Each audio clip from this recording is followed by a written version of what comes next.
suaranya P2KK angkatan 13? Change yourself, Change keep yourself, success. Keep your success. Success. Ya Allah, Rek, kenapa kalian sangat lesu sekali ya? Ulang. Mana suaranya P2KK angkatan 13? Change yourself, Change yourself. Keep your success. Oke, semangat pagi. Pagi. Semangat siang. 1, 2, 3. Oke, mana suaranya kelas Alkindi angkatan 13? Ayah. Oke, baik teman-teman. Ada beberapa hal yang mau saya sampaikan dulu sebelum kita ke materi, karena trainer juga sudah hadir. Teman-teman, nanti jangan lupa jam 1 siang kita bakalan ada post test, dan post testnya itu dilaksanakan ya secara online melalui Google Form, dan materinya itu nanti materi dari hari pertama dan hari Senin sampai hari ini, nanti terakhir materi keputrian. Teman-teman silahkan dipelajari karena post test bersifat wajib ya. Kalau teman-teman tidak mengerjakan post test, nanti nilainya juga nggak ada. Dan kalau nilai nggak ada juga bakalan ngaruh ke kelulusan. Dan yang perlu teman-teman ketahui juga, untuk post testnya itu dikerjakan hanya 30 menit. Jadi formnya itu hanya bisa dibuka dari jam 1 sampai jam 1.30, jam 1.30, 13 sampai 13.30. Kalau teman-teman membuka lebih dari 13.30 atau semisal 13.35, itu formnya udah nggak bisa dibuka. Jadi teman-teman sudah tidak bisa mengerjakan post test lagi. Jadi diharapkan jam 1 jam 1 tepat, teman-teman itu sudah mengerjakan post testnya gitu. Karena waktu pengerjaan hanya 30 menit. Soalnya ada berapa? Soalnya nanti teman-teman lihat sendiri. Intinya kalau teman-teman memperhatikan dan mencatat, dan memperhatikan dan mencatat tentunya dan mengingat, pasti teman-teman bisa menjawab post testnya itu. Kemudian pengumuman yang kedua, besok itu penutupan. Dan seperti yang sudah saya sampaikan hari Senin kemarin, kita ada peserta terbaik gitu ya, peserta terbaik tiap kelas. Jadi nanti di kelas Alkindi juga ada peserta terbaiknya tentunya. Kemudian selain itu juga besok itu penutupan, sebelum penutupan ada namanya PMS, P2KK Morning Show. Apa yang dikerjakan di PMS itu, nanti di setiap kelas itu ada perwakilan satu orang yang akan mewakili kelasnya untuk diskusi. Diskusinya tentang apa? Diskusinya itu tentang suatu tema yang menarik, ya semacam kayak debat gitu, debat bahasa Indonesia lah ya. Jadi nanti setiap kelas akan memukakan argumennya gitu terkait tema yang diberikan sama panitia. Jadi nanti di kelas Alkindi juga akan ada satu perwakilan. Siapa perwakilannya itu nanti akan dihubungi oleh trainer gitu. Mungkin teman-teman bisa menebak atau bisa menebak diri sendiri ya, siapa yang akan mewakili kelas kita yang sekiranya dari hari Senin udah aktif, kemudian juga tidak neko-neko terhadap aturan. Itu yang bakalan masuk menjadi peserta terbaik dan akan mewakili kelas kita. Oke, itu ya teman-teman terkait pengumumannya, terkait post test dan P2KK Morning Show besok. Ada yang mau ditanyakan dulu sebelum saya lanjut? Sudah cukup jelas? Jelas ya? Jadi teman-teman silahkan dipersiapkan saja sambil belajar. Oke, Hasbi, Farhan, sama Amelia, silahkan dinyalakan kameranya dulu ya. Sudah menunjukkan pukul 7.29, kita bakalan masuk ke materi. Teman-teman sudah tahu sekarang materinya tentang apa? Sikap ilmiah, Kak. Sikap ilmiah, oke. Menurut Rifan ya tadi yang menjawab tentang sikap ilmiah. Iya, Kak. Oke. Sebelum ke tentang sikap ilmiah, di Rondon kan ada namanya BPT ya, Budaya Perguruan Tinggi. Teman-teman, sekiranya kalau teman-teman membaca atau baru membaca gitu, baru mendengar kata budaya perguruan tinggi, sekilas yang teman-teman pikirkan apa gitu tentang budaya perguruan tinggi? Ada yang mau menjawab? Tentang budaya perguruan tinggi gitu. Gimana teman-teman? Yuk, silakan diaktif dulu ya sebelum kita masuk ke trainer. Gimana teman-teman? Saya tunjuk lagi nih tentang perguruan tinggi. Sebenarnya apa perbedaannya teman-teman ketika di sekolah sama di kuliah, perkuliahan misalnya? Ayo.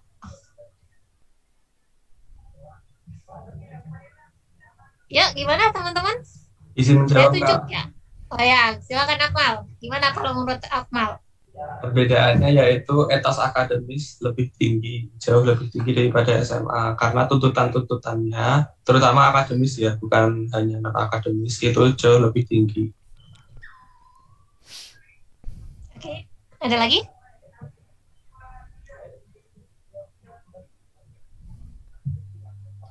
Jawab Kak. Ya, silakan Nur. Kan kalau biasanya dengar-dengar dari kakak yang udah kuliah, kalau di SMA itu kan kita kalau gurunya ngajar itu kan emang diajarin ini. Kalau tugas belum masuk juga diingetin. Tapi katanya kalau di kuliah kan biasanya gurunya cuma ngasih materi udah gitu. Kita sendiri yang pelajari, kita yang bikin tugas. Kalau nggak ingat tugasnya ada ya udah berarti kayak gitu kan. Oke. Kalau Nur Hasanah merasa takut nggak kalau mendengar cerita dari kakak kelasnya itu?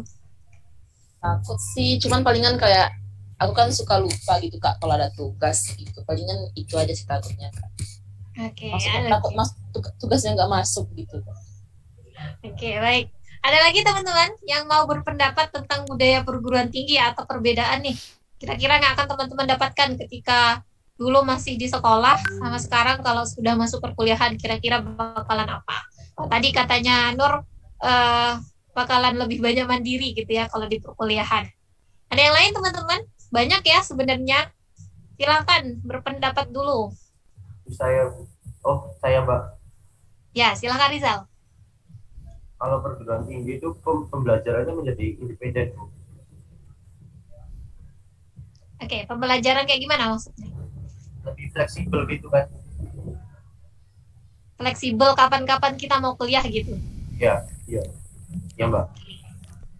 Oke, terima kasih Rizal. Ada lagi teman-teman? Tentang budaya perguruan tinggi atau yang teman-teman terkait perguruan tinggi itu bakalan kayak gimana? Ada yang teman-teman takutkan nggak ketika mau masuk perguruan tinggi? Feby, kamu merasa takut nggak kalau mendengar kata perguruan tinggi, Feby? Takut. Kenapa? Ya soalnya kayak beda sama SMA. Kalau SMA kan dituntun gitu ya, ada tugas, dikasih tahu, ada PR. Kalau di kuliah kan enggak, semua serba sendiri. Oke, semua serba sendiri. Oke ya teman-teman, kurang lebih bakalan seperti itu ya yang akan teman-teman rasakan nanti di perkuliahan. Sekarang kita bakalan masuk ke materi yang pertama tentang salah satu budaya perguruan tinggi yang akan teman-teman dapatkan, yaitu tentang sikap ilmiah gitu ya. Ada yang sudah baca tentang sikap ilmiah? Denny sudah baca tentang sikap ilmiah? Denny? Menurut Denny apa itu sikap ilmiah?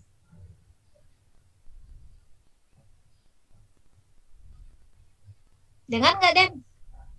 Dengar. Kurang paham. Kurang paham, belum baca? Ya, belum baca. Oke, jujur sekali ya. Oke, ada yang sudah baca tentang sikap ilmiah. Sikap ilmiah itu apa sih teman-teman? Kalau biasanya teman-teman pernah dengar atau baru mendengar kata sikap ilmiah?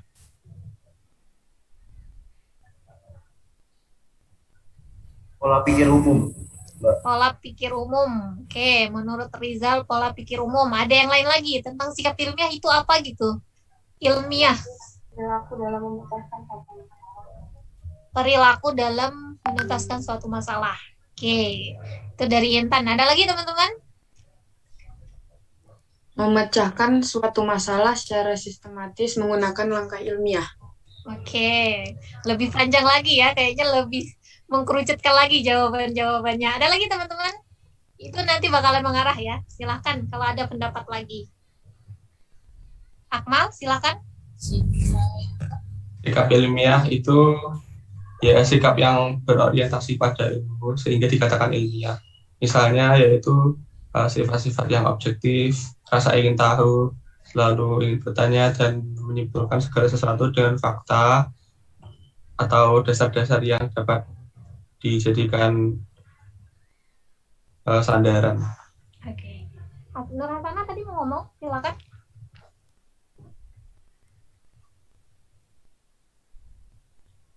Masih di mute. Oke. Sikap ilmiah itu Kak, sikap menerima pendapat orang lain dengan baik dan benar gitu Kak, atau nggak mengenal putus asa gitu. Oke. Oke ya, baik teman-teman. Terima kasih atas tanggapan-tanggapannya. Tadi bermacam ya terkait pendapatnya teman-teman terkait sikap ilmiah itu seperti apa. Itu bakalan dibahas di materi hari ini, di materi yang pertama tentang budaya perguruan tinggi, karena ini bagian awal gitu ya, dari hal yang harus teman-teman pahami di perguruan tinggi tentang sikap ilmiah. Nah, sikap ilmiah itu apa, dan sikap ilmiah itu seperti apa, dan akan dibahas pada materi hari ini ya.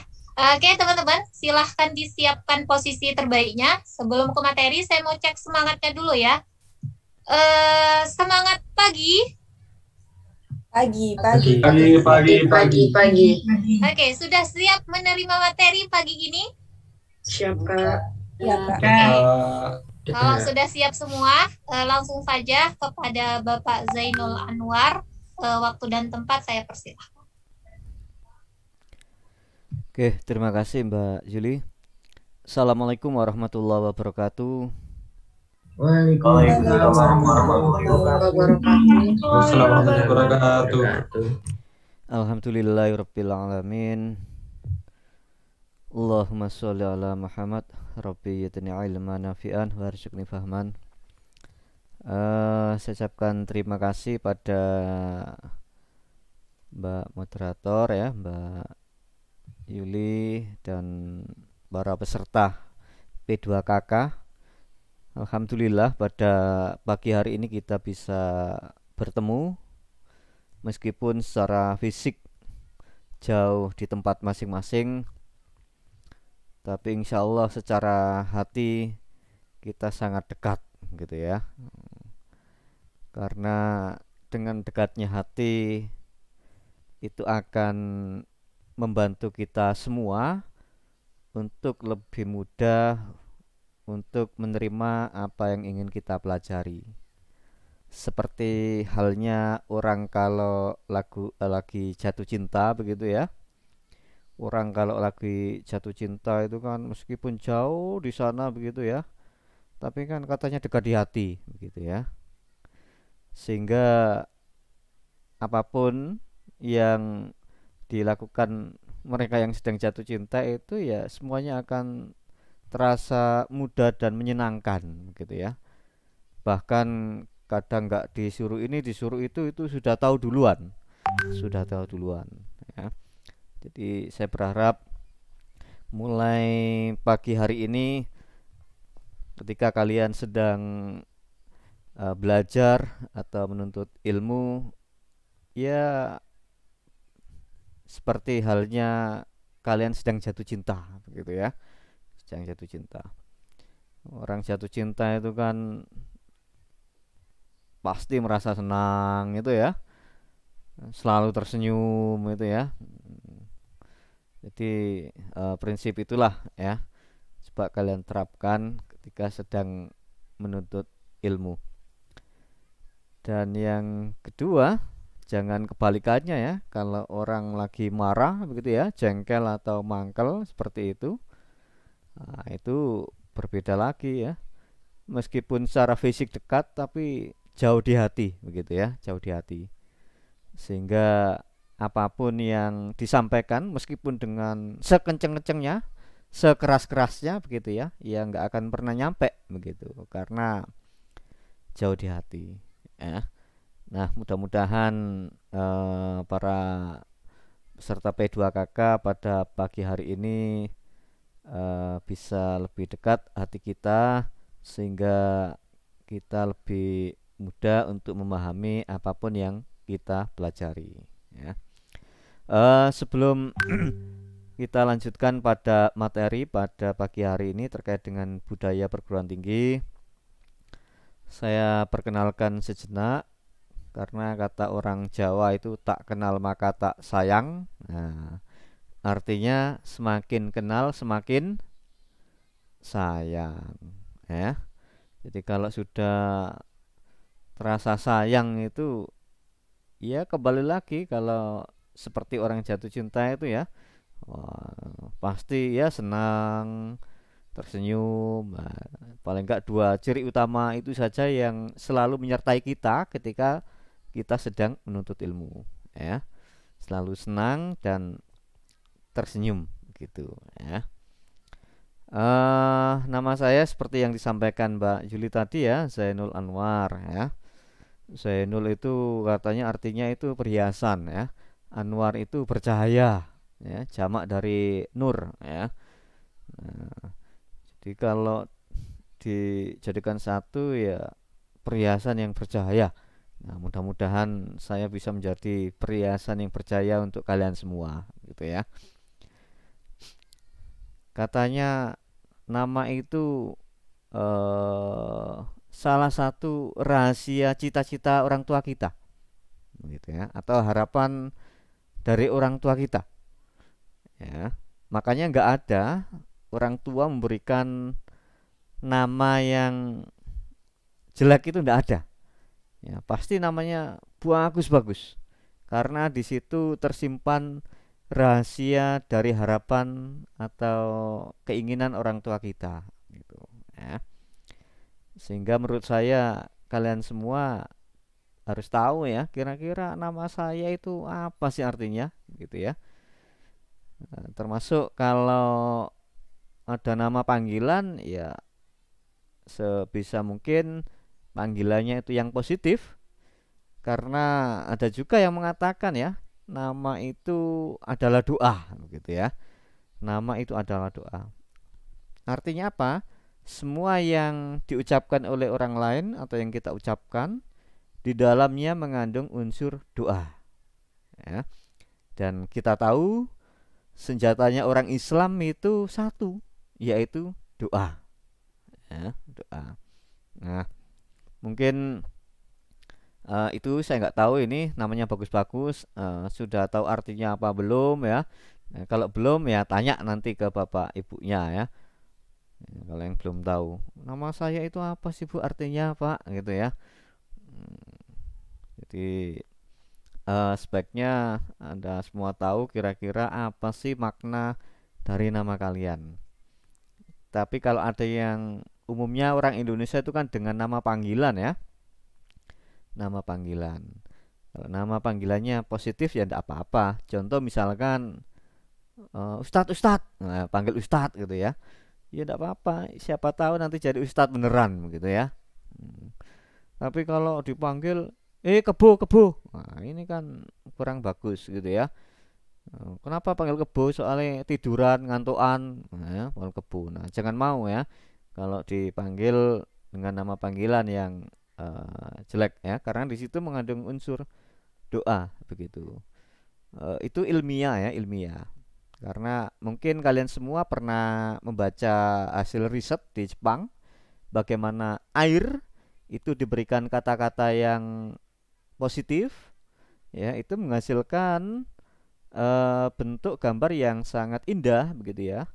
Tetapi ketika air itu diberikan kata-kata yang negatif, gambarnya jadi keruh, jadi jelek begitu. Artinya apa yang kita sampaikan, apa yang kita ucapkan itu mengandung unsur doa di dalamnya ya, dan saling terkait dengan di luar diri kita ya.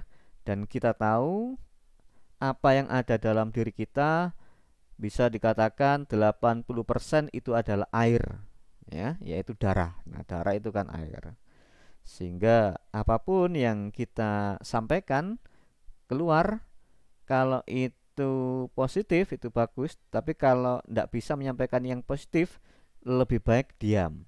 Nah, kalau di Islam itu kan dikatakan diam adalah emas ya, artinya kalau nggak bisa ngomong baik ya mendingan diam ya, itu lebih bagus.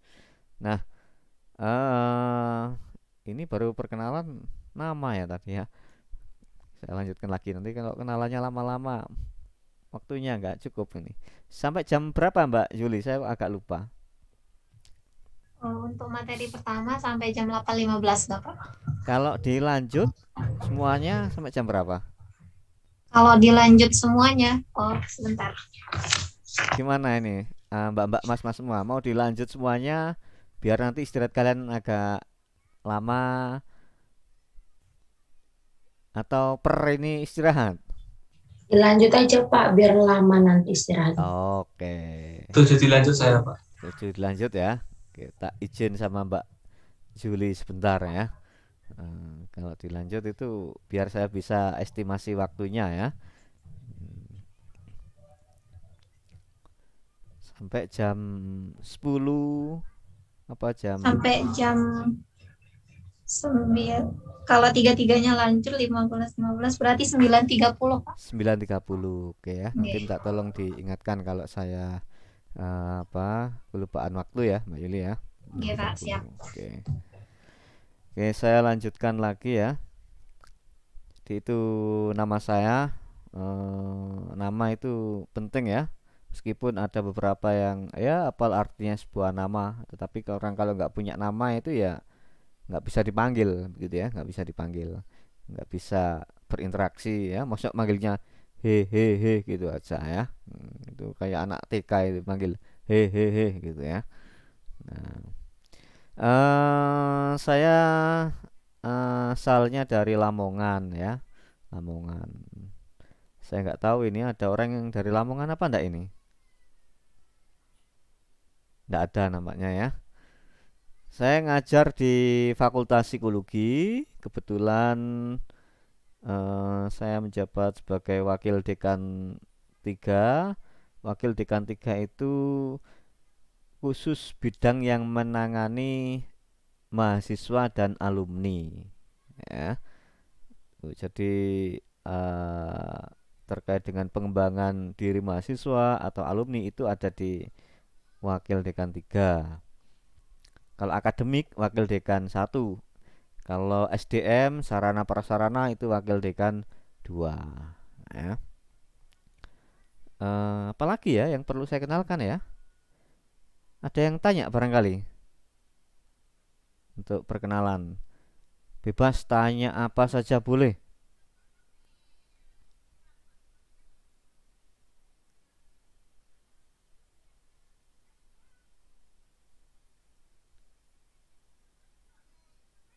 Nggak ada. Belum ada Pak. Belum ada. Oke. Salah satu ciri atau sikap ilmiah itu adalah selalu mempertanyakan gitu ya. Selalu mempertanyakan. Nah, saya awali kalau belum ada saya yang bertanya dulu ke kalian ya. Saya sampling aja beberapa begitu ya. Nah, ini dari Mbak Nur Hasana dulu. Mbak Nur Hasana ini di mana posisinya? Posisi asal daerahnya Pak. Iya. Dari Padang. Di Padang ini sekarang di Padang ini berarti? Iya Pak, di Padang. Wah, luar biasa ya. Kalau di Padang itu nggak pernah gelap ya. Terang terus ya. Dari namanya aja sudah Padang ya. Iya. Oke, kalau Mbak Nur Hasana, Nur itu artinya cahaya. Hasana itu apa, Mas? Kebaikan. Wah, ini luar biasa ya. Cahaya kebaikan. Jadi kalau kalian semua ingin mendapatkan pencerahan, nah bisa sering-sering komunikasi dengan Mbak Nur Hasanah ya.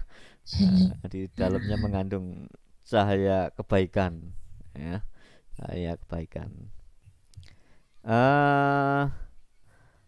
Ada lagi Mas Akmal ya? Iya Pak.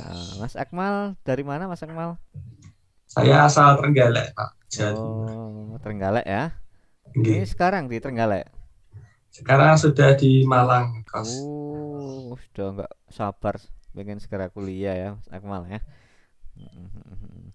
Mas Akmal, Baik, Pak. yang membuat senang Mas Akmal itu siapa? Senang dalam hal apa nggih? Apapun. Siapa? Berarti orang ya, Pak? Iya, orang. Siapa nih? Diri saya sendiri mungkin. Diri sendiri. Oke. Kalau Mbak Feby yang membuat jengkel, mangkel, marah Mbak Feby itu siapa? Banyak. Banyak apa bebek?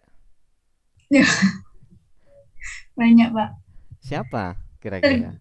Ya, ada manusia banyak pokoknya, Pak.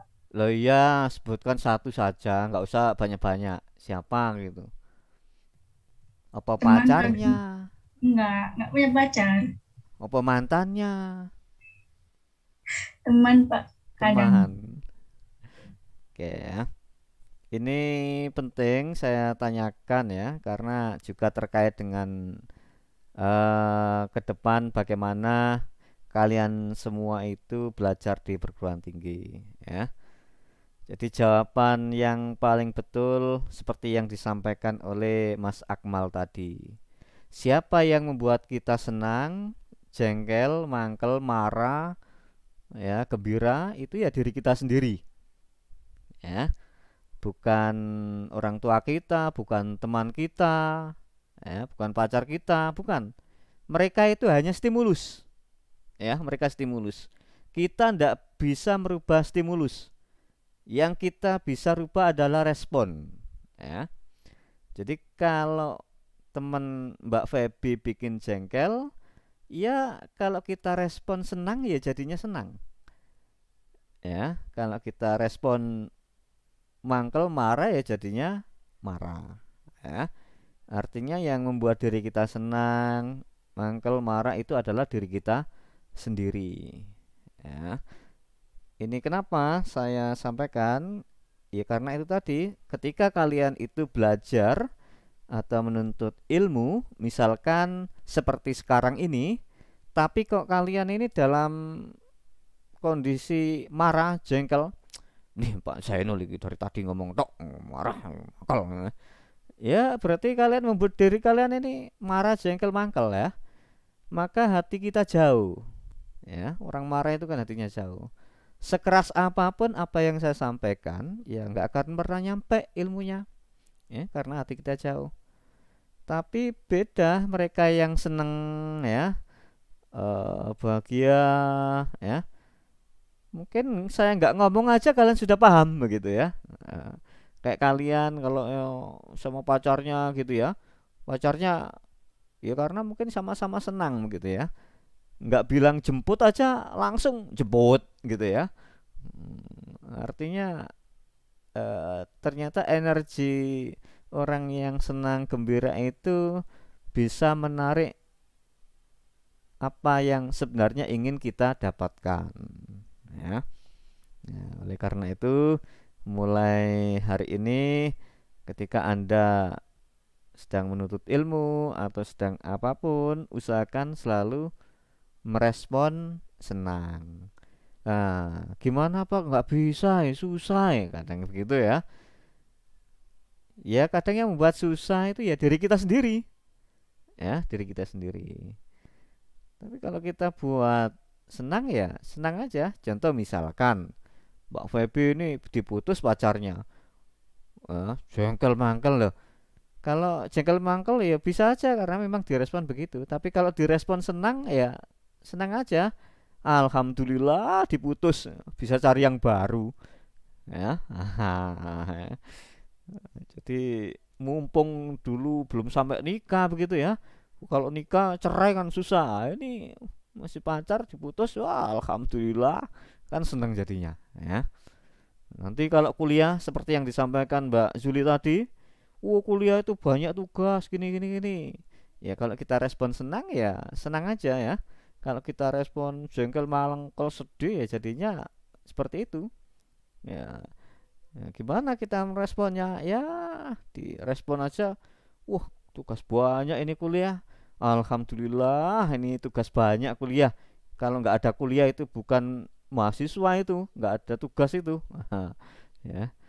Jadi selalu direspon menyenangkan, maka akan jadi senang, ya. Dan itu membantu kita untuk memudahkan ya mendapatkan apa yang kita pelajari, ya. Nah, itu sebagai perkenalan awal agar mulai hari ini dan seterusnya apa yang kita pelajari lebih mudah kita serap, lebih mudah kita dapatkan, gitu ya. Oke, ada pertanyaan sebelum kita lanjutkan?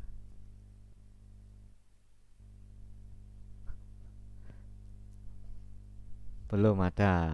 Oke, kalau belum ada, saya mau share screen materi ya. Materi. Sudah muncul belum ya? Sudah, Pak. Sudah, Pak. Oke, Sudah, Pak. budaya perguruan tinggi. Ada 3 topik utama yang akan saya sampaikan pada budaya perguruan tinggi ini. Yang pertama ini adalah sikap ilmiah, yang kedua nanti terkait dengan literasi digital dan etika bermedsos, yang ketiga nanti terkait dengan karir dan wirausaha, ya. Kita akan ngomong yang inti-intinya saja. Yang kembangannya nanti bisa kalian kembangkan sendiri ya selama proses perkuliahan, ya. Jadi dalam sikap ilmiah itu ada 3 komponen sebenarnya ya. Yang pertama itu pendidikan dan pengajaran, yang kedua itu penelitian dan pengembangan, dan yang ketiga ini pengabdian kepada masyarakat. Ini sesuai dengan Undang-Undang Sisdiknas ya, Tridharma Perguruan Tinggi. Tapi di UMM tidak cukup 3 ya, ada tambahan 1 lagi ya, namanya Al-Islam dan Kemuhammadiyahan, ya. Al-Islam dan Kemuhammadiyahan. Sebelum kita bicara sikap ilmiah lebih detail, coba dicek di chat link Zoom ya, ada sedikit terkait dengan pretest ya. Saya ingin tahu sebenarnya seperti apa ya gambarannya, biar nanti ketika saya menyampaikan bisa langsung fokus ya, bisa dibuka dan langsung diisi ya, bisa dibuka dan langsung diisi. Nah, oke. Mohon maaf Pak, Ya, di saya aksesnya memerlukan izin Pak. oh gitu Iya, ya. Pak, saya juga, Pak. Saya juga. Bentar, mungkin settingannya Iya, Pak, perlu sama. dirubah. Itu yang bisa ngakses yang hanya emailnya UMM. Mungkin kalian belum banyak memanfaatkan emailnya UMM ya, jadi tidak bisa. Ntar saya rubahnya sejenak. Oke. Oke, sekarang sudah bisa ya.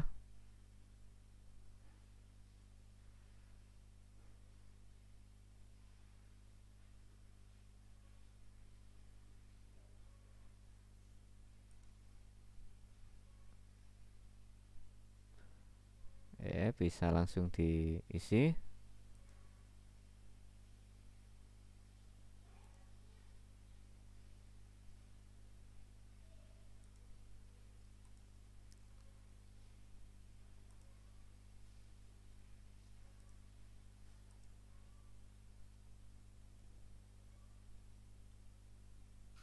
Sedikit saja ya. Saya kira cepat ngisinya ya.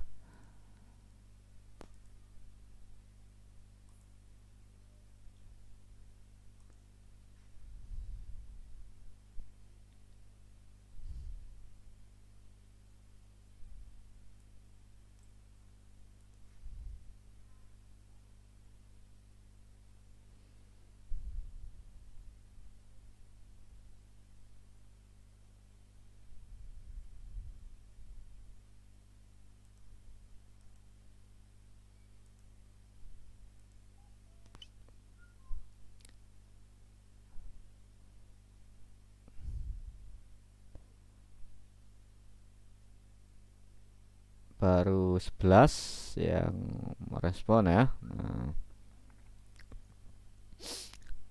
muncul ya share screen saya ya.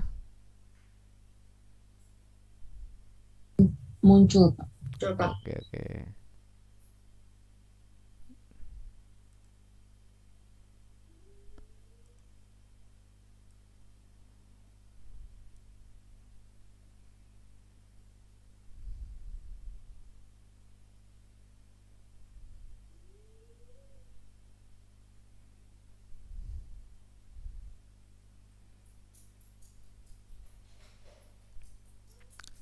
Peserta ada 34 ya, ada 34.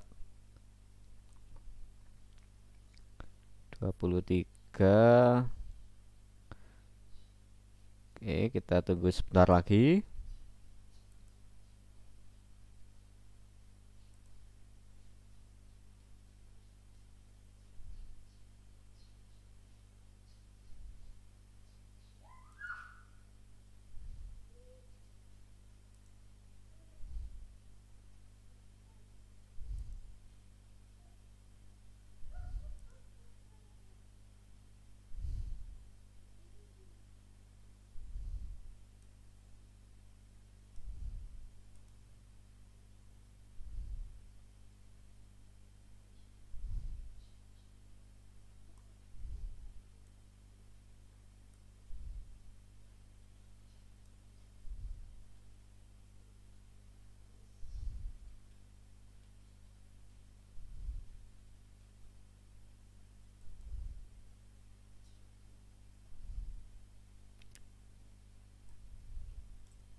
Oke, sudah 30 ya. Kita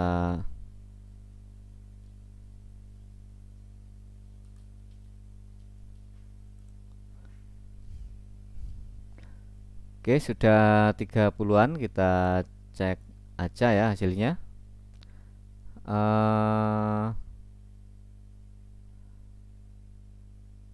Yang pertama itu ya. Nah, sejauh mana pengetahuan Anda tentang sikap ilmiah ya? Nah, sekitar 50% lebih. Nah, ini sudah pada level sedang ya. Sedang.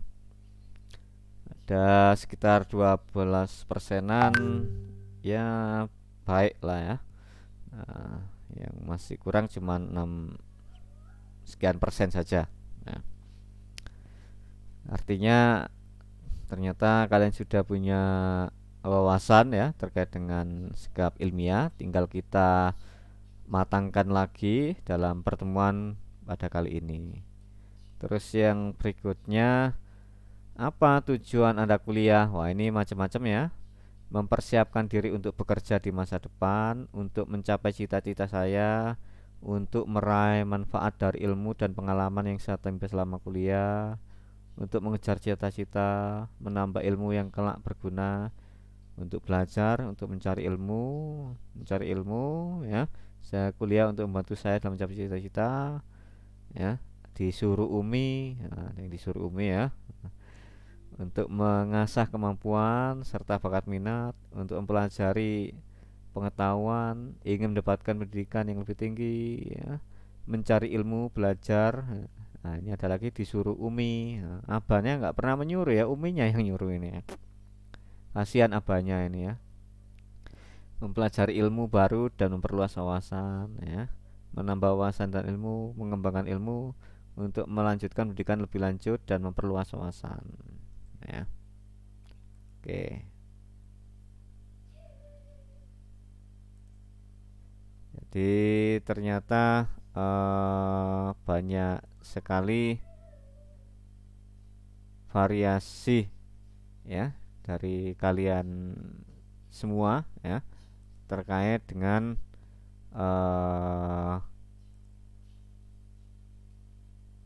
tujuan kalian kuliah.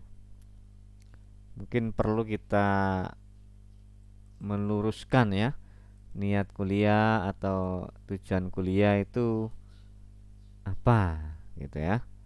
Ini penting. Kenapa? Karena ya biar kita itu juga fokus begitu ya. Biar kita fokus sebenarnya kita kuliah itu untuk apa sih gitu ya. Karena di Islam itu kan disebut innama a'malu binniyat kan begitu ya. Jadi segala sesuatu itu tergantung niatnya. Jadi apa yang kalian dapatkan selama kuliah itu nanti juga tergantung niat kalian. Sebenarnya kalian kuliah ini niatnya untuk apa sih? Gitu.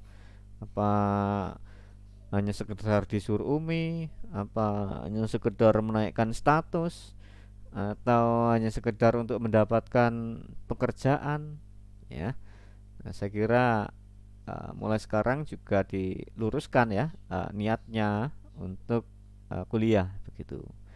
Tapi yang pasti kalau di Islam itu kan orang belajar itu ya niatnya thalabul ilmi ya, menuntut atau mencari ilmu begitu ya.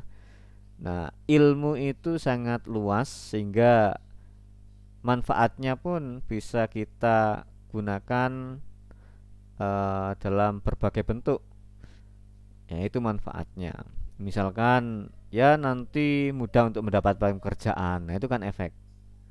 Ya. Dan satu hal lagi saya baca dari apa yang kalian tuliskan tadi, tidak ada satupun yang menuliskan tujuan kuliah itu biar dapat nilai A, itu enggak ada. Ya, enggak ada. Sehingga nanti kalau kalian kuliah terus ada KHS ya, KHS itu kan kartu hasil studi nanti ya, atau rapot waktu SMA dulu itu ya. Saya kira ya tidak terlalu pusing lah soal nilai ya, karena itu bukan tujuan kalian kan begitu ya. Kan ada mahasiswa itu gara-gara nilainya dapat C misalkan begitu ya, dapat C terus kuliahnya nggak semangat gitu ya, kuliahnya nggak semangat ya.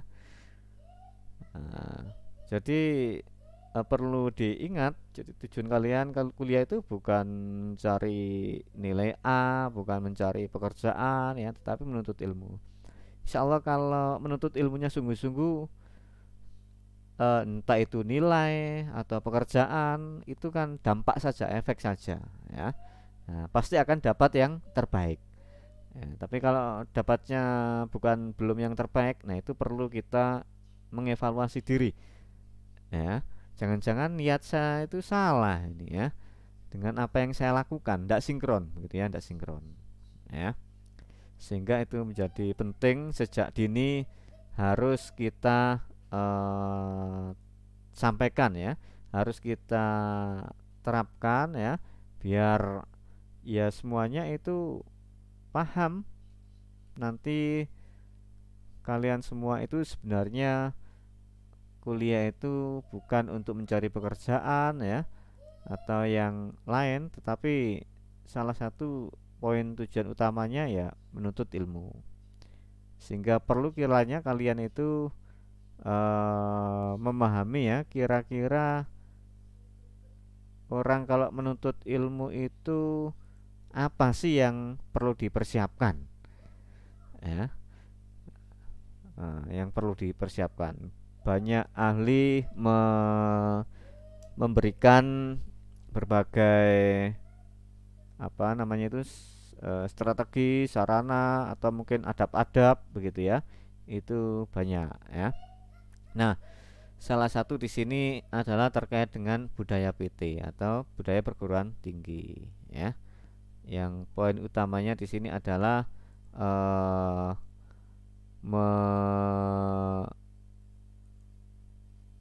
memahami sikap ilmiah ya, memahami sikap ilmiah. Nah, jadi sikap ilmiah itu seperti apa? Nah, coba saya share screen ya. Bentar, kok kesulitan untuk share screen ini saya. Muncul ya? Sudah muncul belum share screen saya? Sudah, Pak. Ya, Sudah Pak. ya. Oke. Oke, kalau sudah muncul,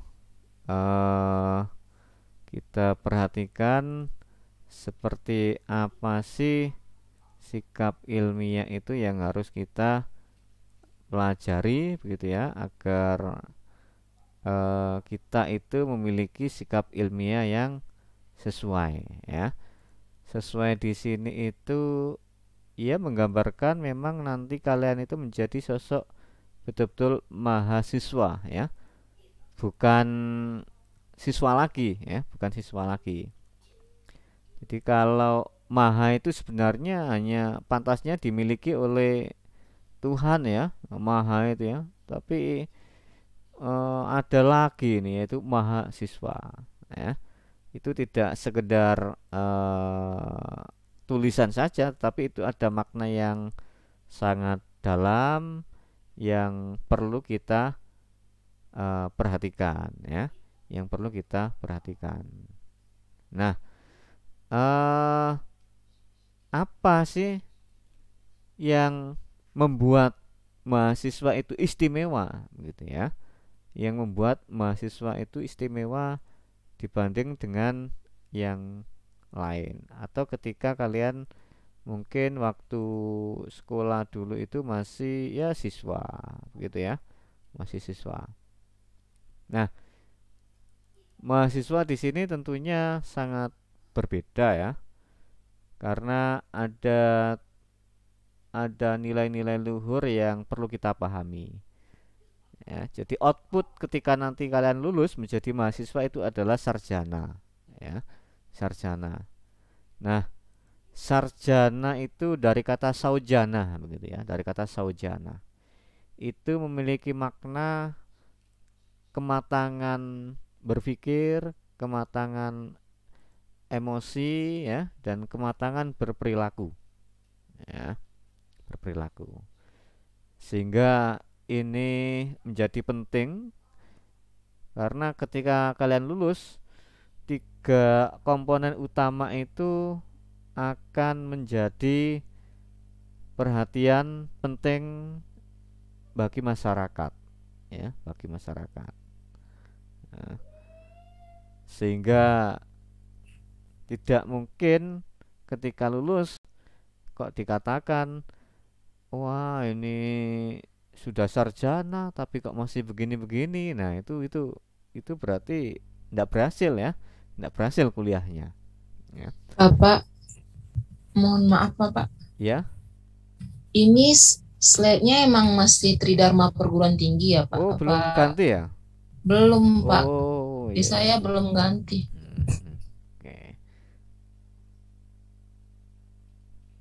Oke, ganti ya, sudah ya. Oke, saya lanjutkan lagi.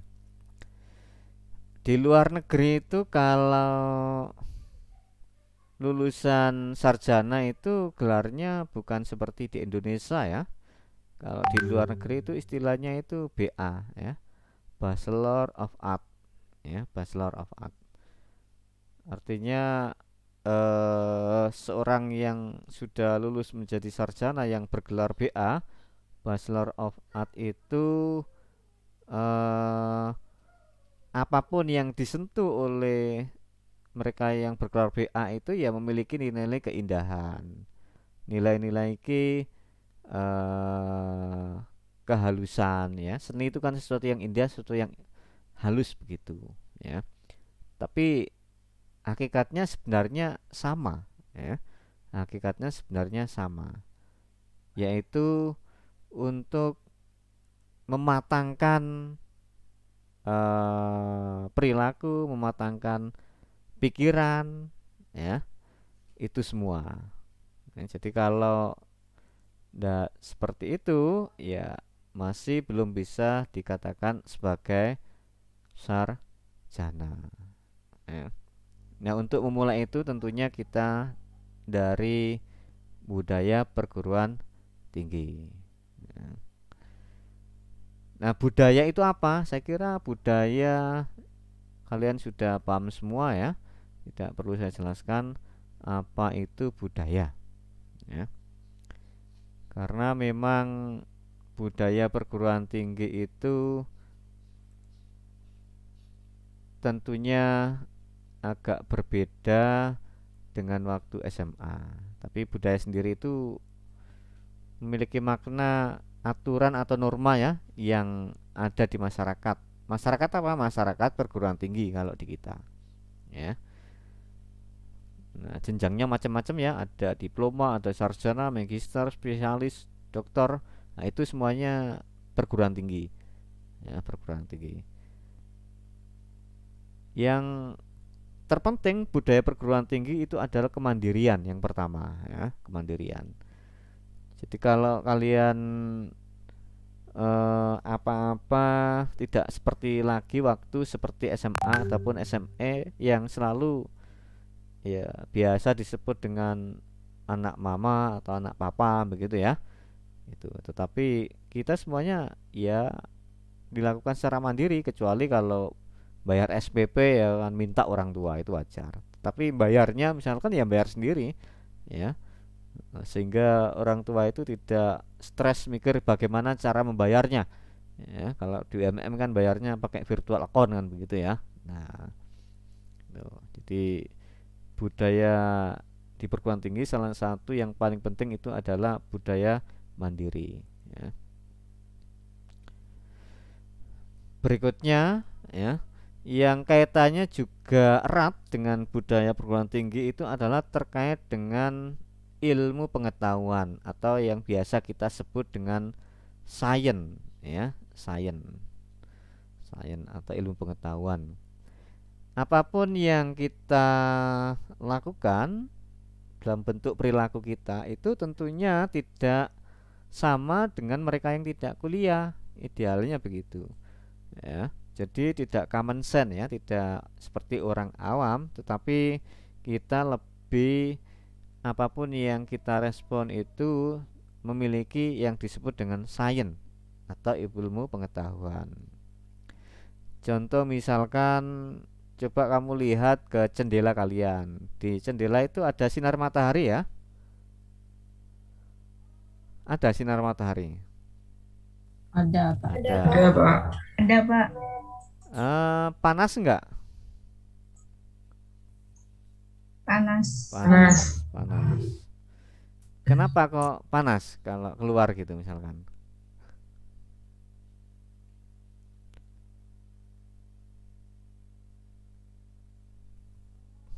Kira-kira kenapa kok misalkan kalian keluar kok panas begitu? Ada matahari, Pak. Karena sinar matahari. Karena ada sinar matahari. Apakah semua yang panas itu karena kena sinar matahari? Tidak, Pak. Tidak. Terus apa yang membuat panas? Suhu. Energi kalor yang dihantarkan. Nah, ya ini salah satu contoh ya.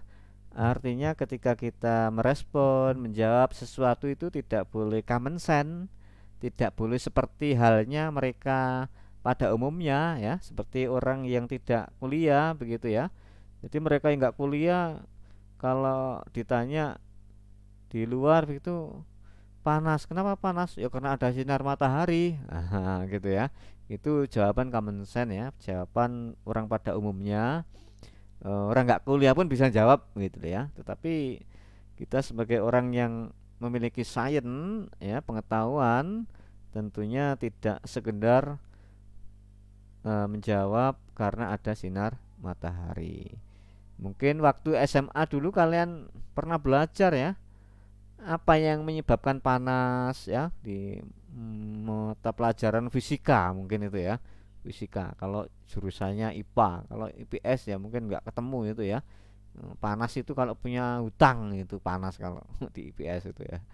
Nah, itu salah satu contoh budaya kita sebagai mahasiswa ya, ketika nanti kalian menjadi mahasiswa yang ya memang apapun yang kita respon, apapun yang kita jelaskan itu berdasarkan sains, berdasarkan riset ya, berdasarkan pengetahuan ilmiah ya. Nah, eh ilmu pengetahuan itu apa sih gitu ya. Ini pengetahuan yang sistematik, rasional, empiris, universal ya, dan kumulatif yang dihasilkan oleh akal pikiran manusia, tentu dibatasi ruang dan waktu.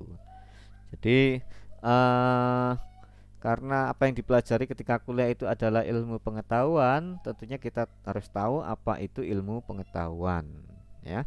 Nah, beberapa kata kunci di sini misalkan sistematik ya, rasional, empiris, universal ya, dan seterusnya itu ya. Karena seringkali masyarakat kita itu terjebak begitu ya, terjebak.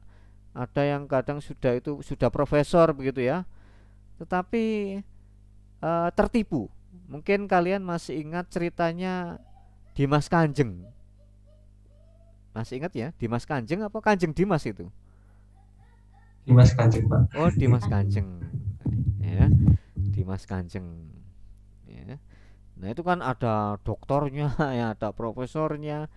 Tapi karena budaya perguruan tingginya atau ilmu pengetahuannya nggak digunakan, ya akan tertipu, begitu ya, akan tertipu.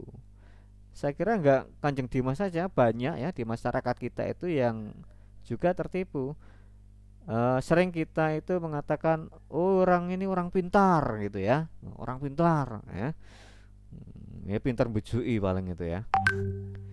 Tapi kalau di psikologi itu ada disebut dengan gangguan schizofren di psikologi itu ya, gangguan schizofren. Ciri utama orang yang gangguan schizofren itu ada delusi, ada halusinasi. Ya, ada delusi, halusinasi. Itu ciri utamanya. Jadi orang kalau sudah meyakini dirinya itu berbicara dengan Tuhan, nah itu kalau di psikologi disebut dengan delusi. Ya, delusi. Artinya tidak mungkin ya Tuhan itu dia itu bisa bicara dengan Tuhan. Ya. Tuhan berbicara dengan dia itu tidak mungkin ya, tidak mungkin. Hanya orang-orang gila saja yang mengatakan Tuhan itu berbicara dengan dia ya. Tapi kalau kita berbicara dengan Tuhan itu masih mungkin ya, karena hampir tiap kita sholat itu kan berbicara dengan Tuhan, yang biasa kita sebut dengan doa ya, doa. Itu delusi. Delusi itu keyakinan yang tidak rasional begitu ya, yang tidak bisa diterima oleh pikiran ya. Nah, seringkali kan masyarakat kita juga masih meyakini model-model seperti itu, tetapi secara pikiran itu kan bertentangan ya, bertentangan. Padahal karunia terbesar kita yang diberikan oleh Tuhan itu yaitu pikiran atau akal. Ini yang membedakan kita dengan makhluk yang lain ya. Kalau kita tidak manfaatkan akal ini, ya berarti bukan manusia kan begitu ya, bukan manusia. Nah, itu diceritakan bagaimana awal mula manusia itu diciptakan ya, yaitu Nabi Adam ya. Nah, itu kan banyak makhluk ciptaan Tuhan yang lain itu kan tidak mau patuh kan begitu ya. Nah, setelah dites kemampuannya, potensinya, ternyata Adam ini luar biasa begitu, bisa menyampaikan berbagai objek atau pengetahuan ya, dan itu adalah pikiran atau akal yang dikaruniai oleh Tuhan ya, oleh Allah Subhanahu wa taala. Nah, ini jadi itulah pentingnya ilmu pengetahuan ya. Pengetahuan saja tidak cukup ya, tetapi di budaya kita itu disebut dengan pengetahuan ilmiah ya, pengetahuan ilmiah. Pengetahuan ilmiah itu pengetahuan yang didapatkan melalui pengamatan atau observasi dan diuji secara kaidah ilmiah ya. Tapi kalau non ilmiah ya pengetahuan yang dihasilkan tanpa menggunakan aturan metode ilmiah. Umumnya pengetahuan yang kita dapatkan ya setiap hari ya, pengetahuan setiap hari yang kita dapatkan itu ya umumnya pengetahuan non ilmiah ya, pengetahuan non ilmiah. Tetapi berbeda kalau itu pengetahuan ilmiah, tentunya ketika nanti kuliah kalian akan mendapatkan yang namanya metode penelitian ya. metode penelitian. Di dalamnya juga akan dikaji ya, seperti apa sih metode ilmiah itu, ya, seperti apa metode ilmiah itu, ya. Nah, berikutnya terkait dengan sikap-sikap ilmiah. Jadi banyak sekali sikap-sikap ilmiah yang perlu kita miliki ya. Seperti di sini ada curiosity ya. Jadi harus memiliki rasa ingin tahu yang tinggi.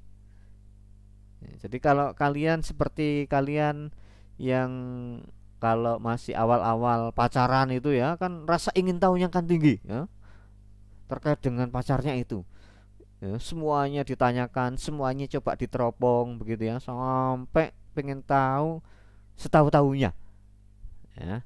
Nah ini sikap ilmiah yang harus kita miliki ya. Jadi kalau kalian sedang belajar itu ya harus kita miliki sikap ini ya, ingin tahu yang mendalam ya, mendalam. Jadi tidak sekedar tahu ya, tidak sekedar tahu, tapi disebut dengan tahu ditahunya. Ada juga spekulatif ya, spekulasi. Jadi kita juga harus bisa berspekulasi ya, karena hidup ini sangat dinamis begitu ya, sangat dinamis ya. Dan juga mempertanyakan hal-hal yang tidak jelas ya, agar lebih jelas. Jadi kalau kuliah nanti kalian itu diberikan kesempatan bertanya, itu peluang besar ya, kesempatan emas untuk mempertanyakan ya hal-hal yang kita anggap belum jelas ya. Kadang nggak tahu Pak mau tanya apa ya, itu artinya kalian belum fokus apa yang ingin kalian dapatkan dari materi itu atau dari pelajaran itu atau dari kuliah itu ya. Ada juga willingness to be objective ya, objektif. Jadi nanti itu ya apapun yang kita coba dapatkan itu usahakan ya kebenarannya itu adalah objektif ya. Jadi kita menilai itu tidak subjektif tetapi lebih objektif. Nah, tentunya membutuhkan banyak pertimbangan agar itu menjadi objektif ya. Salah satunya itu misalkan kalau kalian itu ada share-sharean di grup WA begitu ya. Tentunya perlu dicek dulu ya, biar objektif atau dikonfirmasi ya. Ada juga di sini willingness to suspend judgment ya, memberikan penilaian atau pertimbangan.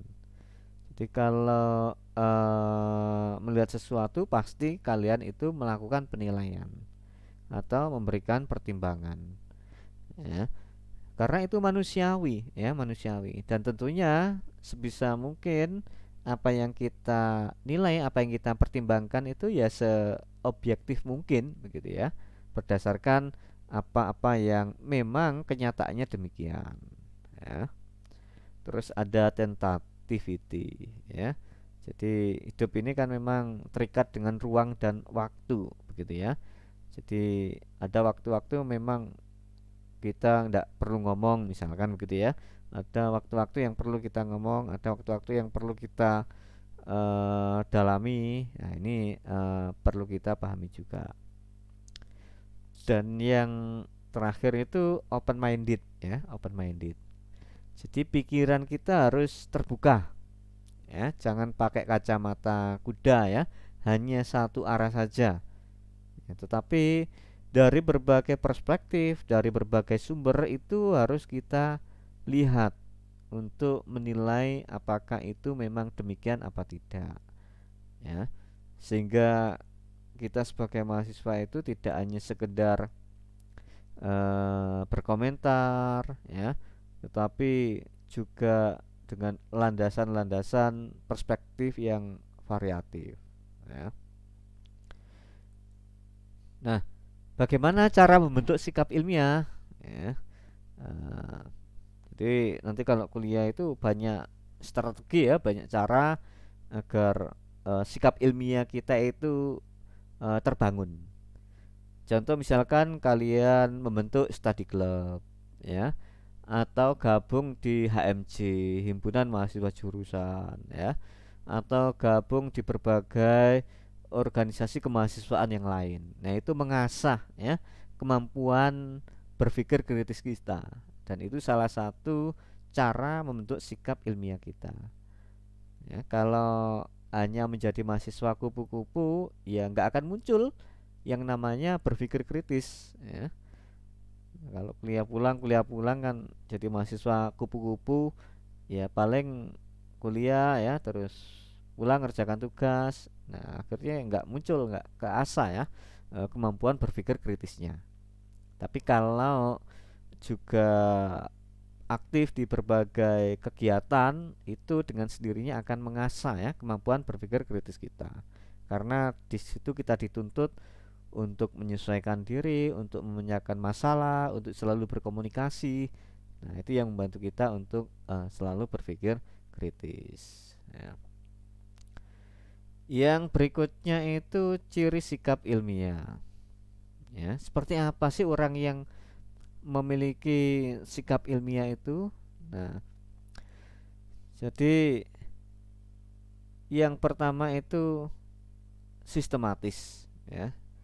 Artinya sistematis itu ketika kita berpikir itu ya sesuai dengan tahapan-tahapan ya, atau prosedur ya, atau prosedur. Jadi ada aturan-aturan. Nah, itu sistematis. Jadi tidak semaunya sendiri ya, tidak semaunya sendiri. Tetapi ada aturan-aturan, ada prosedur-prosedur yang secara bertahap itu memang harus dilalui ya, harus dilalui. Terus yang berikutnya itu analitis ya, analitis. Jadi kita harus selalu memberikan analisis terhadap apapun yang akan kita respon ya. Cara menganalisisnya banyak metode ya. Salah satu metode misalkan dengan metode problem solving, misalkan dengan melihat positif negatifnya ya. Oh, kalau saya ikut ini positifnya begini, misalkan kalau kalian nanti itu mau menikah begitu ya. Oh, kalian analisis dulu kira-kira calon saya ini seperti apa begitu ya. Nah, misalkan dengan teknik problem solving, wah nikah nerima dia gitu ya, oh positifnya seperti ini, negatifnya seperti ini. Nah, itu salah satu contoh analitis ya. Dan banyak lagi teknik analisis yang nanti akan juga kalian temukan ya ketika di mata kuliah Medpen ya. Ada juga analisis misalnya pakai SWOT misalkan begitu ya. Nah, ada juga pakai apa namanya triangulasi misalkan begitu ya. Nah, yang berikutnya itu empiris ya, empiris. Empiris itu ya segala sesuatu yang bisa dicerna oleh panca indera kita ya, empiris. Bisa kita rasakan, bisa kita lihat ya, bisa kita dengar ya, empiris ya, atau faktual itu ya. Jadi memang demikian, begitu faktanya ya, empirisnya. Terus yang berikutnya itu objektif ya, objektif. Jadi semaksimal mungkin kalau kita sudah sistematis, sudah melakukan analisis ya, dan empiris, tentunya objektif itu juga menjadi penting sehingga tidak subjektif atau tidak berdasarkan kepentingan pribadi. Ini. Dan yang terakhir itu verifikatif ya. Jadi cek kembali ya, apakah yang kita pikirkan, yang kita analisis ya, apakah itu memang kebermanfaatannya, dampaknya itu sudah relevan, sudah sesuai apa tidak ya. Kayak kalian ya dapat berita-berita itu ya, nggak asal share, tapi perlu diverifikasi, dicek ulang, dicek kembali apakah betul ya, apakah sesuai, apakah relevan. Nah, ini yang verifikatif. Nah, ada satu statement penting yang disampaikan oleh Cak Nun begitu ya. Apa gunanya ilmu kalau tidak memperluas jiwa seseorang ya, sehingga ia berlaku seperti samudera yang menampung sampah-sampah ya. Apa gunanya kepandaian kalau tidak memperbesar kepribadian seseorang sehingga ia makin sanggup memahami orang lain. Artinya apa? Pikiran kita, akal kita itu sebenarnya tidak dibatasi oleh ruang dan waktu gitu ya, tidak dibatasi oleh ruang dan waktu, dan kita bisa memikirkan apa saja ya, terkait dengan itu semua.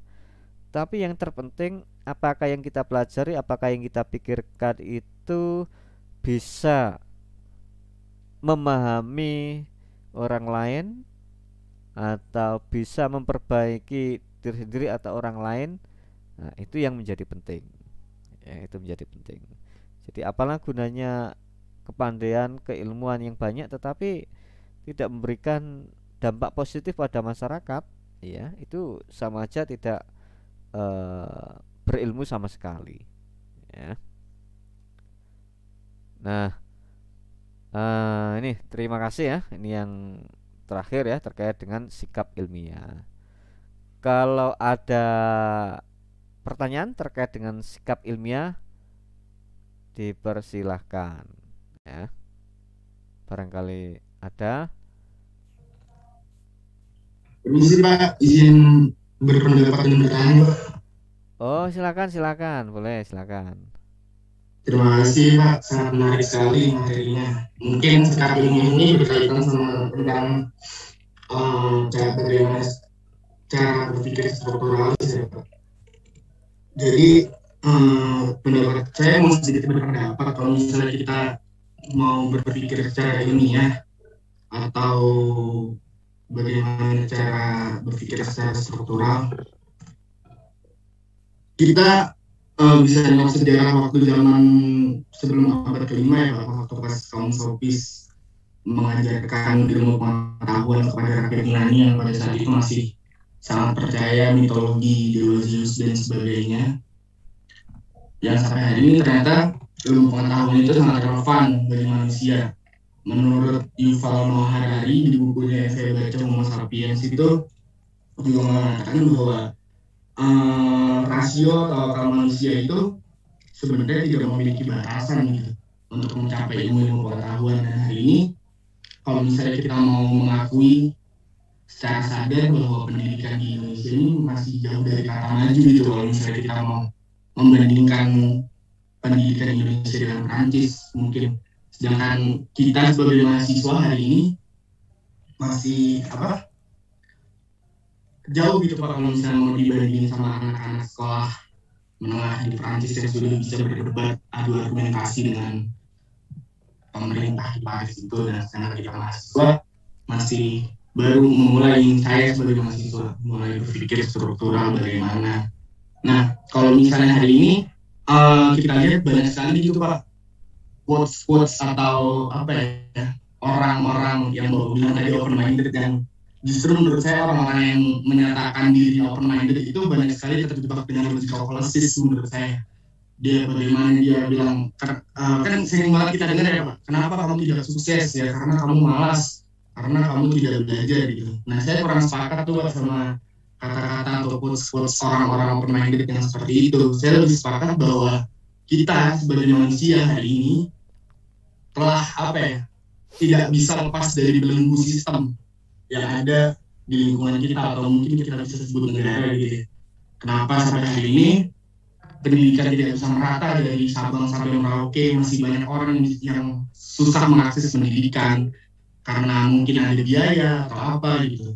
Ya walaupun mungkin sekarang ada beasiswa, atau mungkin saya baru baca kalau misalnya mahasiswa yang mau melakukan magang atau sebagainya itu bisa ikut program dari kampus Merdeka itu ya Pak. Nah, pertanyaan saya, bagaimana sih Pak kita sebagai mahasiswa untuk melakukan setidaknya penyadaran kepada publik bahwa sebenarnya ya memang benar gitu kalau misalnya kita mau bilang sering saya dengar Pak, mungkin dari Bapak ini juga dengar bahwa etika itu lebih tinggi daripada ilmu pengetahuan. Ya memang benar. Cuma biasanya orang-orang yang berkata seperti itu kan orang yang lebih memenangkan sentimen daripada argumentasinya sendiri saat kita berada di ruang diskusi seperti ini gitu Pak. Jadi menurut Bapak bagaimana kita melakukan penyadaran ke publik bahwa memang pendidikan ini penting, tetapi bukan salah dari manusianya sendiri. Kenapa? Karena kita dibelenggu oleh sistem ini gitu Pak, di lingkungan atau mungkin bisa kita bilang negara. Terima kasih Pak Zainul.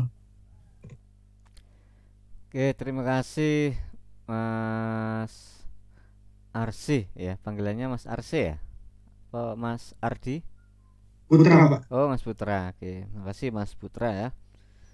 Jadi Mas Putra ini bisa dikatakan sudah masuk pada wilayah berpikir kritis begitu ya, karena itu penting ya.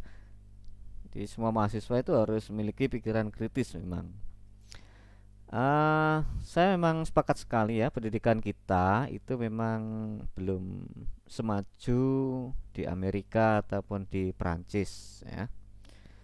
Dan kita tidak perlu menyalahkan siapapun ya, karena memang ya salah kita semua begitu ya, salah kita semua. Ya, yang disampaikan Mas Putra ini penting sekali ya. Bagaimana kita bisa menyadarkan atau membantu masyarakat agar pendidikan ini juga lebih bisa maju ya. Saya ambil contoh kecil saja ya. Coba kalian lihat di medsos ya. Konten yang paling banyak itu apakah konten yang mendidik apa tidak? Ya, kalian bisa melihat sendiri ya. Entah TikTok atau YouTube atau apapun itu, followernya atau yang subscribe atau apapun itu, yang paling banyak itu pasti konten-konten yang tidak tujuannya untuk memberikan edukasi ya, tapi lebih mengarah pada yang pertama itu hiburan ya, hiburan yang pertama. Yang kedua itu lebih pada konsumtif ya. Artinya apa? Dari dunia digital saja kita bisa melihat ya, ternyata memang tingkat kesadaran masyarakat kita terkait dengan pentingnya pendidikan itu masih rendah ya, itu masih rendah. Nah, untuk menjawab pertanyaan Mas Putra tadi ya, yang pertama kita memang harus memulai dari diri kita sendiri ya, bagaimanapun harus mulai dari kita sendiri. Dan kalau sudah ada niat itu sudah bagus begitu ya, tinggal actionnya. Nah, actionnya atau caranya bagaimana? Banyak sekali cara yang bisa kita lakukan ya. Salah satu contoh kecil ya, misalkan kalian bikin konten-konten di media sosial yang itu memberikan edukasi ke masyarakat ya, nah, itu pun bisa dilakukan ya. Itu kalau misalkan kita memanfaatkan teknologi atau digital. Tapi kalau di masyarakat pedalaman kan mungkin belum mengenal itu ya, atau belum ada fasilitas terkait dengan itu. Kita bisa melakukan pemberdayaan masyarakat ya. Kalau di psikologi biasa disebut dengan psikoedukasi ya, psikoedukasi. Tapi mungkin di prodi yang lain atau jurusan yang lain mungkin namanya berbeda, tetapi tujuannya atau maksudnya sama ya. Nah, yang paling bagus itu adalah melatih kader-kader ya, melatih kader-kader. Contoh misalkan hampir di seluruh Indonesia itu kan ada yang namanya kader kesehatan ya, kader kesehatan yang ada di setiap puskesmas atau posyandu itu kan pasti ada kader kesehatan ya. Dan lewat kader-kader itu bisa masuk ke masyarakat. Karena kalau kita sendiri langsung terjun ke masyarakat itu waktunya sangat lama ya, dan memang jangkauannya akhirnya sempit. Tetapi kalau kita memberikan pelatihan ke kader-kader tersebut gitu ya, atau edukasi ke kader-kader tersebut ya, Nah, kader tersebut nanti juga menyampaikan ke masyarakat bahwa itu lebih cepat aksesnya, ya, lebih cepat aksesnya. Nah, dua contoh itu saya kira bisa dikembangkan agar kita memang bisa memberikan edukasi ke masyarakat.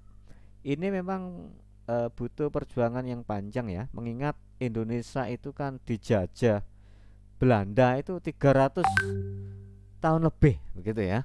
Kita merdeka aja belum ada 100 tahunnya. Bekas-bekas itu sampai sekarang masih ada dalam warisan pikiran-pikiran orang tua kita dulu dan terbawa oleh kita. Ya, terbawa oleh kita. Contoh misalkan budaya malu. Ya, budaya malu. Jadi kalau di kita itu kan malu itu kan bukan malu karena bersalah ya, tetapi malunya itu lebih malu karena menganggap lebih senior ya, menganggap lebih tahu ya, menganggap takut diketawain. Nah, itu salah satu contoh budaya malu, sehingga kita akan selalu berada pada posisi yang selalu di bawah ya, di bawah. Nah, itu salah satu contoh. Jadi memang butuh perjuangan kita semua untuk bisa meningkatkan pendidikan di Indonesia ya. Contoh lagi kecilnya itu masalah prokrastinasi. Prokrastinasi itu penundaan, menunda-nunda. Ya, kalau mahasiswa itu biasanya ada prokrastinasi akademik. Jadi suka menunda-nunda tugas, mengerjakan tugas. Prokrastinya orang Indonesia dengan di Amerika itu berbeda. Kalau di Amerika itu kan semua fasilitas itu kan ada ya. Bahkan gurunya ataupun dosennya itu nggak mungkin nggak ada begitu ya. Sehingga kalau ada murid atau mahasiswa Amerika yang melakukan prokras, itu ya memang karena dirinya. Ya, karena memang dirinya. Berbeda kalau dengan di Indonesia. Di Indonesia mungkin tidak hanya karena dirinya ya, tetapi juga faktor luar itu berpengaruh. Contoh misalkan kalian nanti kuliah begitu ya, ternyata waktu kuliah dosennya nggak ada, atau bimbingan skripsi, oh dosennya terlalu sibuk, ya terlalu sibuk. Akhirnya kalian jadi prokras, menunda-nunda. Oh nggak ono dosennya, santai saya nanti aja. Ya, jadi prokrasnya itu lebih karena ada variabel lain. Nah, berbeda kalau di Amerika misalkan begitu, enggak. Ya dosennya mesti ada, ya gurunya ya mesti ada, sehingga kalau dia prokras itu karena dirinya, gitu. Ya. Nah di kita memang masih kita menyadari masih ya berproses untuk bisa lebih maju. Ya. Mudah-mudahan nanti setelah P2KK ini semuanya bisa minimal ya, diri kita menjadi duta-duta pendidikan gitu ya. Nah, minimal untuk orang terdekat kita ya, untuk keluarga kita, untuk teman-teman kita. Nah, syukur-syukur untuk masyarakat luas. Nah, kalau bisa untuk masyarakat luas itu salah satu cara ya harus ini aktif di organisasi ya. Kalau kita nggak berjamaah itu agak lama cakupannya ya. Kalau di Islam itu kan kalau berjamaah itu kan dapatnya lebih besar ya daripada individual. Nah, salah satu berjamaah itu ya ikut organisasi, itu dampaknya lebih luas. Ya. Begitu Mas Putra ya. Terima kasih Pak. Jadi kesimpulan yang dari Bapak sampaikan itu memang segalanya dimulai dari diri sendiri gitu ya Pak. Betul ya. Yang pertama itu memang diri sendiri ya. Yang berikutnya itu sistem ya, sistem ya. Jadi kalau sistemnya sudah terbangun ya, ya akhirnya siapapun yang memerintah ya akan berjalan sesuai dengan sistem. Tapi kalau dirinya saja masih belum bisa kan tidak bisa membuat sistem itu begitu ya. Sebenarnya pertanyaan saya kayak gini Pak. Pada itu kenapa negara kita Indonesia di dunia pendidikan ini masih kayak ada apa ya, menyikapi ilmu pengetahuan itu sangat arogan sekali gitu. Kayak misalnya kita tahu ada kitab MPS tahun 66 yang melarang pelajaran komunisme, Leninisme, dan Marxisme itu dilarang. Sebenarnya kan kalau misalnya kita melihat itu sebagai sistem ekonomi atau politik, itu kan sangat bagus sekali gitu Pak. Kalau misalnya nggak ada MPS